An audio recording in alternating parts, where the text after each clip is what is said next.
WBJEE 2023 এর mock seat allotment প্রকাশিত হয়ে গেল। অর্থাৎ তুমি যেই চয়েস ফিলিংটা করেছিলে সেই চয়েস ফিলিং এর ভিত্তিতে তোমার কোথায় অ্যালটমেন্ট হতে পারে একটা অ্যাজাম্পশন তোমাকে দিয়ে দেওয়া হচ্ছে। মানে এটা তোমার ফাইনাল সিট নয়, ফাইনাল সিট পরে বেরোবে, 1 তারিখে বেরোবে। আর তোমাকে কালকের মধ্যে কিন্তু তোমার চয়েসটাকে উলটপালট যদি করতে হয় করে পরে চয়েসটা লক করতে হবে। এরপর লক করাটা কি আবশ্যক, তুমি লক না করলে অটোমেটিক লক হয়ে যাবে, কিন্তু আমি অ্যাডভাইস করবো সবাই নিজের যেটা হচ্ছে লগ ইন করবে, নিজের আইডি দিয়ে পরে তারপর লক করবে। যদি কিছু পরিবর্তন করতে মনে হয় যে চয়েসটাকে উলটপালট করবে, একটু কোনো কিছু আগু পিছু করবে, কিছু ডিলিট করবে, সব কিছুর সুযোগ সুবিধা আছে, সব কিছু করে নিতে পারবে।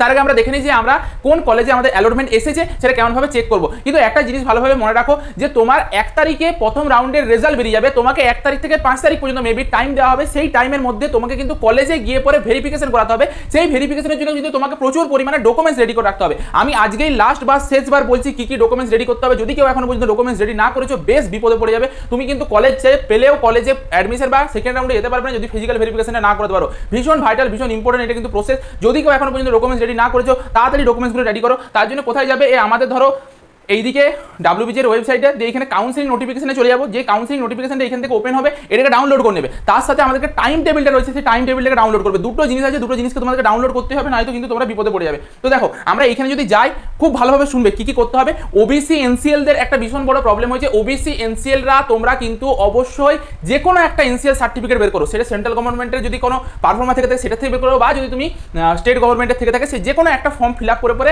এসডিও থেকে সাইন করে পরে নিয়ে এসো, তাহলেই হবে। দুটোই মানে অ্যাপ্লিকেবল বা দুটো এলিজিবল। ওখানে যে কোনো সার্টিফিকেট তুমি ওখানে সাবমিট করো, NCL এর জন্য সবগুলোই অ্যাপ্রুভ হয়ে যাবে, ঠিক আছে? তো কিন্তু তোমাকে মাস্ট করতে হবে সেটা তুমি OBC A হয়ে থাকো, OBC B হয়ে থাকো। আচ্ছা, তার সাথে আমাদেরকে আর কি ডকুমেন্টস নিয়ে যেতে হবে যেগুলো আমাদেরকে রেডি করে রাখতে হবে, খুব ভালোভাবে শুনবে, ভীষণ ইম্পর্টেন্ট এই ডকুমেন্টসগুলো নিয়ে যাওয়া।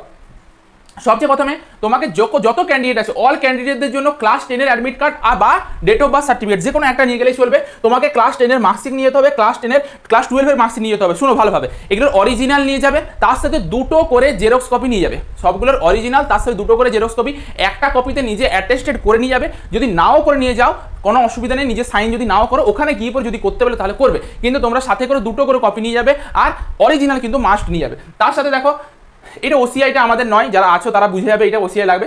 WB ডোমিসিয়াল সার্টিফিকেট, যেটা দুটো পারফর্মা আছে, যে পারফর্মাগুলো যেগুলো দেওয়া হয়েছে ডোমিসিয়াল সার্টিফিকেট কোথা থেকে পাবে আমি সেটাও দেখিয়ে দিচ্ছি। তুমি হচ্ছে যেটা WBJEE ওয়েবসাইট, সেই WBJEE ওয়েবসাইটে যাবে। ওয়েবসাইটে যাওয়ার পর তোমার কাছে বাঁ দিকের এইদিকে সেকশনে দেখবে যে performance for certificate etcetera WBJEE, এইটাতে ক্লিক করবে। এটাতে ক্লিক করার পর ওপেন করবে, তোমার কাছে পারফর্মাগুলো ওপেন হয়ে যাবে। ওখান থেকে ডোমিসিয়াল সার্টিফিকেট, পারফর্মা A1, পারফর্মা A2, এগুলো হচ্ছে কি ডোমিসিয়াল সার্টিফিকেট। তোমার ডোমিসিয়াল সার্টিফিকেট কিন্তু মাস্ট লাগবে, তুমি যেই ক্যাটাগরি হয়ে থাকো তোমাকে কিন্তু ডোমিসিয়াল সার্টিফিকেট বানাতে হবে। যদি তুমি পারফর্মা A1 বানাতে চাও তাহলে সেক্ষেত্রে তোমাকে কিন্তু যেটা আমাদের BDO অফিস বা SDO অফিস যে কোনো A গ্রেড অফিসারের থেকে বানাতে হবে, আমি আগে ডিটেলস দিয়ে দিয়েছিলাম। আর যদি পারফর্মা A2 বানাতে চাও সেটা তুমি কিন্তু স্কুল বা তোমার স্কুলের প্রিন্সিপাল বা স্কুলের হেডমাস্টার হেডমিস্ট্রেসকে দিয়ে বানাতে পারবে। এইটা হয়ে গেল কি আমাদের ডোমিসিয়াল সার্টিফিকেটের জন্য। এরপর আমাদের এইখানে আছে এই ইনকাম সার্টিফিকেট। এই ইনকাম সার্টিফিকেটটা কি জন্য, ইনকাম সার্টিফিকেট দিয়ে পরে তুমি কি বানাতে পারবে, তোমার যদি TFW ক্যাটাগরির আন্ডারে তুমি হয়ে থাকো তোমাকে কিন্তু মাস্ট এই ইনকাম সার্টিফিকেটটা বানাতে হবে। তুমি BDO অফিস বা SDO অফিসে গিয়ে পরে এই ইনকাম সার্টিফিকেটটা বানাতে পারবে। তোমার ইনকাম যদি ফ্যামিলির ইনকাম 2.5 লাখের নিচে হয়, তুমি যদি পরীক্ষার সময় TFW সিলেক্ট করেছিলে, তোমার যদি একটা TFW র্যাঙ্ক এসে থাকে, অবশ্যই তোমাকে এই পারফর্মাটা বানাতে হবে। এই পারফর্মাটা বানিয়ে পরে তোমাকে সেই দিনে যবে ফিজিক্যাল ভেরিফিকেশন আছে সেই দিনে সাবমিট করতে হবে।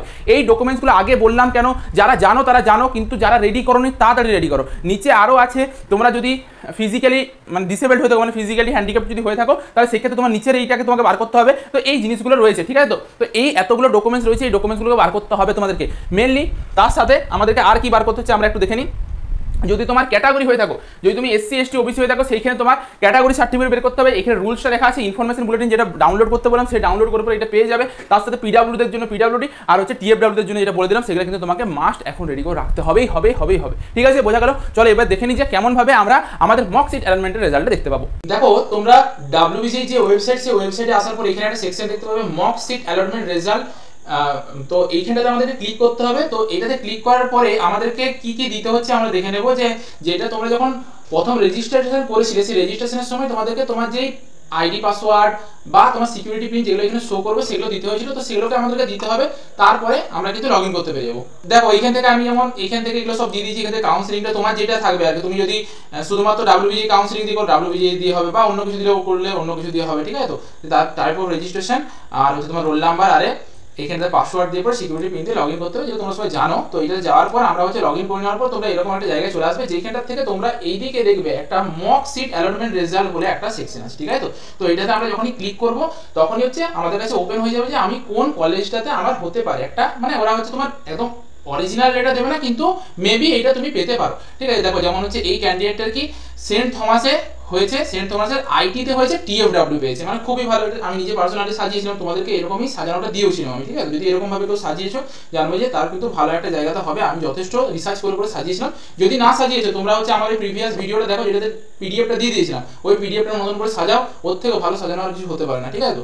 তো সেরকম করে সাজাও। আর দেখো এই ক্যান্ডিডেটের কিন্তু খুব ভালো একটা জায়গায় হয়েছে, মানে এর খরচা কম, একটা ভালো জায়গায় পেয়েছি, ইনফরমেশন টেকনোলজি পেয়েছে, মানে হচ্ছে প্লেসমেন্টও ভালো পাবে, ঠিক আছে? তো এইটুকুই, আর কিছু নয়। বাকি যদি তোমাদের কোনো প্রকার কোনো সমস্যা দেখা দেয়, আর হয়তো হতে পারে তুমি লগ ইন এখন করতে নাও পেতে পারো, কারণ অনেকে একসাথে ট্রাই করবে, তো একটুক্ষণ ওয়েট করে যাবে, একটু পরে ট্রাই করবে, কিন্তু কালকে অবশ্যই যত কিছু চেঞ্জ করা আছে চেঞ্জ করে তোমার যদি লক করার হয় লক করে দেবে, ঠিক আছে?